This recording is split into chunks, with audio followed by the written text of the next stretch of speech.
मोमिन बातों में नहीं आ सकता। हदीस के अल्फाज में कोई तारीफ करे ना, मिट्टी उठा के मुंह में मार दे। बेटा जो रिगार्ड होता है ना, वो मुंह से निकलना चाहिए, लेकिन वो नजरों में दिखता है।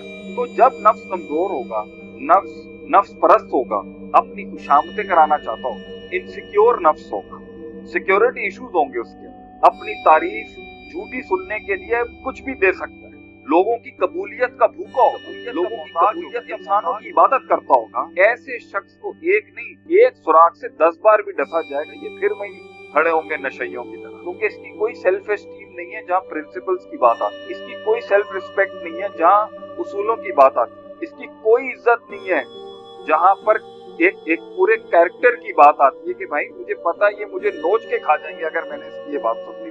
लेकिन वही दूसरे सुराग से डसा जाता है जिसका नफ्स कमजोर हो, और एक कमजोर नफ्स फैसले नहीं कर सकता।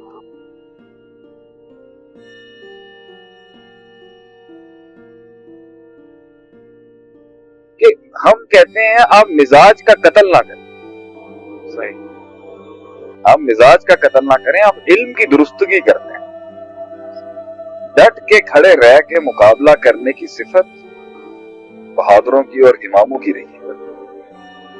पूरी कायनात करबला में है, पूरी कायनात उस करबला में जो कायनात मौजूद थी, वो हुसैन रज़ी अल्लाह ताला अन्हु के खिलाफ थी, लेकिन आप पीछे नहीं हटे और दुनिया ने देखा कि नबी सल्लल्लाहु अलैहि वसल्लम का खून हक के लिए, क्योंकि वो सिफ्ते आलिया थी। मैं इस मौके के अंदर कोई दूसरी बहस नहीं खोलूं, आप एक हक, आप डटने वाली सिफत को नहीं खत्म करें अगले के, इल्म को दुरुस्त करें, इल्म की दुरुस्तगी कर लेंगे हम। इसलिए मैं यहाँ पे कहूंगा कि अखलाक बगैर इल्म के बड़ा नुकसानदेह होता है। जज्बात बगैर इल्म के और अखलाक के औसाफ जो है, चाहे वो मज़मूम है या महमूद है, वो दोनों बगैर तस्किया और इल्म के फसाद ही होगा। हमने हमेशा का इल्म बगैर और इल्म बगैर तस्किया नफ्स के फसाद ही होगा, और औसाफ बगैर इल्म के फसाद।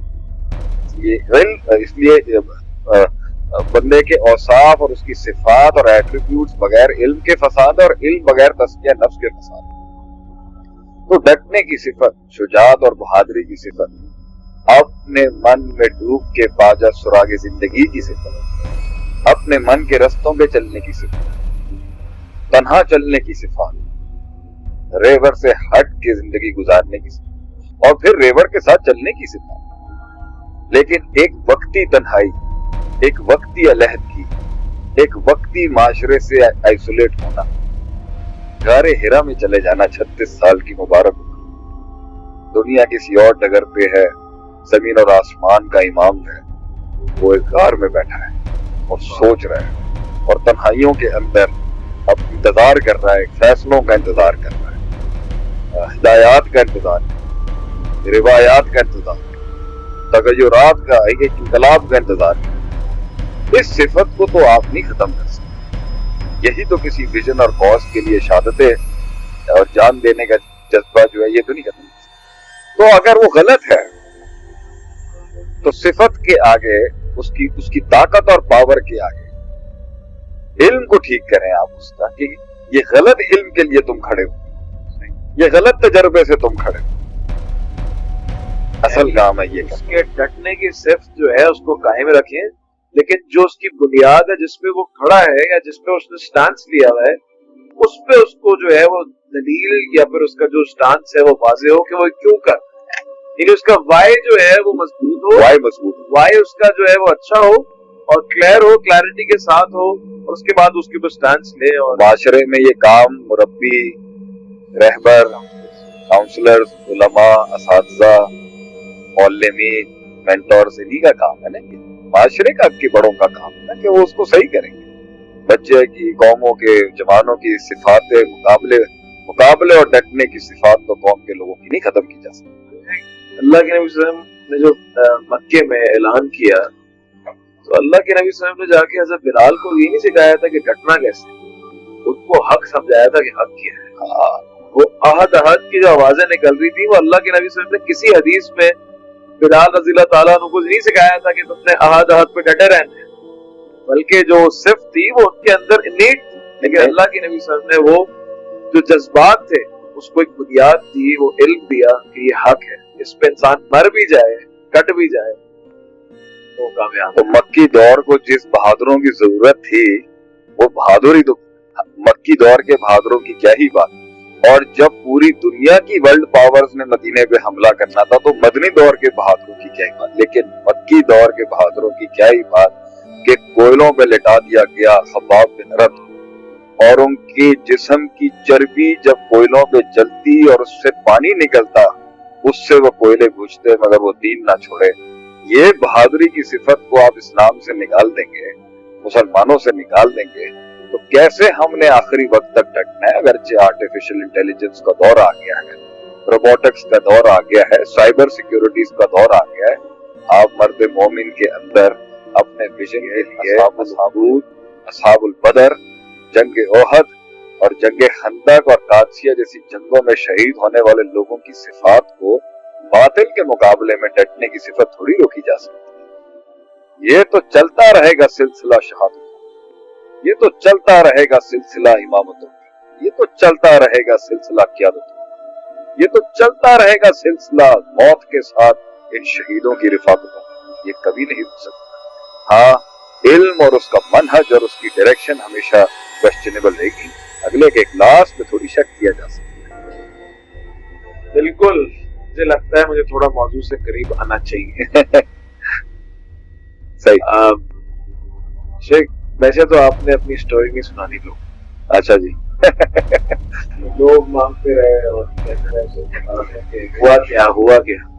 आपकी एक दफा जब जीत का सफर जो वीडियो वायरल हुई थी उस पे कमेंट था कि यार ये आम आदमी ना कुछ हुआ है। सब ये पूछ रहे हैं, मतलब कि एक कौम है वो तो स्टोरी के इंटरेस्टेड होगी क्यूरियोसिटी के अंदर कि नहीं ऐसा क्या है। दूसरा एक ये कि वो जानना चाहते हैं कि इतना दर्द, इतना गम और इतना जो अल्फाजों का चुनाव और जो जख्मी दिल की आवाज होती है वो कैसे निकल रही है, ऐसा क्या हुआ है। तो आज उसी मौजू को हमने सिलेक्ट किया है कि शायद आपको कुछ नजर आए कि 10 किस्म की मुखालफतों पे आज बात होगी। ज्यादा अमल के आज हम 10 पे एक दफा करें, मेरे 10 भी पूरे नहीं होने वाले लेकिन इंशाल्लाह अगर हो जाए तो मैं शेख साहब को एक माइक हैंड ओवर करूंगा और मैं भी सुनना चाहूंगा कि वो कौन से 10 किस्म के बड़े मुखालिफीन हैं जो आपको आपकी जिंदगी के अंदर टकराएंगे। शेख साहब ने भी सामना किया हो और हर इंसान कहीं ना कहीं किसी ना किसी नैच के ऊपर उनसे मुलाकात जरूर करता है। हाँ, मैं ये बात पहले भी अपनी कौम के लोगों से कहूंगा और आज भी कहता हूँ कि मेरे सुनने वाले, मेरे सामईन और मेरे चाहने वाले या मेरे ना चाहने वाले जो लोग बैठे हैं, मेरा कभी भी ये दावा ही नहीं रहा कि भाई पूरी कायनात के सारे एक्सपीरियंसेस भाई मेरे साथ हो। मैं इस बात की भी थोड़ी सी बात को मैं पसंद नहीं करता कि लोग शाह साहब के बारे में ये बात कह देते हैं कि भाई इनके साथ तो सारे ही मसले हुए हैं सिवाय एक मसले। मेरी नजर में कौम के एक रहबर और एक उस्ताद के लिए ऐसे अल्फाज इस्तेमाल नहीं किए। मुखालफत है मैं कहूँगा, लेकिन मैं एक पॉजिटिव कैरेक्टरिस्टिक के तहत हर आदमी का दिफा करना लाजिम समझता हूँ जिन्होंने खिदमत की है। तो लेकिन मैं ये कहता हूँ ऐसी कोई बात नहीं है जो मैं बयान कर रहा हूँ या कोई और बयान कर गया है जो लोगों की जिंदगी में। अब आप भी अपनी जिंदगी सुनाएगा ना, अभी उसमें से भी बहुत उसूल निकलेंगे। आपकी जिंदगी में भी बहुत गम होंगे। गम तो वैसे बड़े अजीम गम होंगे अहबाब साहब को, लेकिन मैं कोई अनोखा इंसान। मैंने हमेशा से ये बिलीव किया है कि आवाज बनो, ये मत कहो कि सिर्फ मैं ही। तो सिस्टम में आप कहें बड़े बड़े बिजनेसमैन हैं, बड़े बड़े साइंटिस्ट हैं, बड़े बड़े पॉलिटिशियंस हैं, बड़े बड़े इंजीनियर, बड़े बड़े लोग हैं, छोटे मोटे लोग भी हैं। आप यहाँ से मंजूर कॉलोनी चले जाएं, वहां से एक शख्स निकाल लें, उसकी कहानी सुन लेंगे, आपको किताब मिल जाएगी। मंजूर साहब जो थे जिनके नाम पे कॉलोनी है वो एक कहानी हो, वो खुद भी एक कहानी होंगे। तो ये कहना कि जी सिर्फ हमारी कहानी के अंदर कोई ऐसा बात आ गई, हमारी कहानी कुछ शेख आतिफ की ऐसी हो गई जिसे सुनने के ऊपर जो ना कोई खजाने मिल जाए, ऐसी कोई बात नहीं। एक बस शर्म हया होती है। असल में वो इसलिए कहते हैं, देखें हर इंसान गुजरता है बहुत सारे फेजेस से लाइफ के अंदर और मसाइल से। एक जो इंडस्ट्रियलिस्ट है वो भी इकोनॉमी को देखते हुए, बिजनेस को देखते हुए वो भी किसी मसले से गुजर रहा हो, और एक होगी वाला भी गुजर रहा हो। लेकिन जो फर्क आता है ना कि वो सारे एक्सपीरियंसेस को रिलेट करके और उससे जो है खुलासा निकालना है, बस यही अल्लाह ने कुछ बयान दिया है तो वही हम बयान करते हैं, और वही हम आपसे भी सीखते आए हैं। हालांकि बहुत सारी चीज, लेकिन हम उस पर गौर, असल चीज क्या है, लोग गुजर रहे होते हैं। अब यहाँ पर भी किसी का कमेंट आया था, फाइटिंग सिंस 2013, अब बंदा 8 साल से लड़ रहा है, लेकिन 8 साल के अंदर कितने, पहले तो आप इनको बोले कि जितने भी लोग हैं वो टैग कर ले, क्योंकि आज बड़े मसाइल सॉल्व हो जाएंगे जो जवाब मिलेंगे। मुखालफों को टैग कर ले, मुखालफों को टैग ना करें, अपने यारों दोस्तों को टैग करें, और जिन लोगों के मसले सिर्फ उनकी स्ट्रेटेजिकल बिहेवियर के वजह से फंसे हुए हैं उनके मसले सॉल्व हो जाएंगे। लेकिन ये मुखालफतों ने दम तोड़ना होता है एक टाइम।